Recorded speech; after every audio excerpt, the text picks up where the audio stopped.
ఖాతూ శ్యామ్ జన్మదినోత్సవం సందర్భంగా మల్కాజ్గిరి మహేంద్ర హిల్స్ లో గల పహాడీ ఖాతూ శ్యామ్ బాబా మందిర్ నుంచి ఊరేగింపు నిర్వహించడం జరిగింది.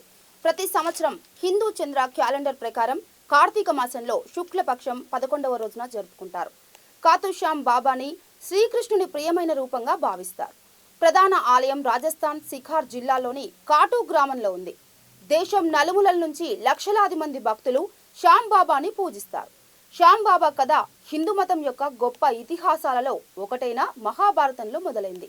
పురాణాల ప్రకారం ఖాతూ శ్యామ్ భీముని మనవడు మరియు ఘటోత్కచ కుమారుడు బార్బారిక యొక్క పునర్జన్మ. బార్బారికుడు చిన్న వయసులోనే అసాధారణమైన యోధుడిగా పేరు తెచ్చుకున్నాడు. మా గురి ఉంది శ్యామ్ బాబా అని. ఓకే. అక్కడ రాజస్థాన్ లో ఉంది గురి. ఓకే. శ్యామ్ బాబా అంటే కృష్ణ అవతార్, కలియుగం కృష్ణ అవతార్. ఓకే. అందు గురించి మనం అంటే ఈ రోజు అనేది బర్త్డే. అచ్చా. ఇంకా విష్ణు భగవాన్ ఏకాదశి కూడా ఉంది ఈరోజు. ఓకే. అందు గురించి ఆ సెలబ్రేషన్స్ మేము చేస్తాము. ఎక్కడి వరకు ఉంటుంది? మార్నింగ్ ఉంటుంది. మహేంద్ర దాకా పోతుంది. అక్కడ మీకు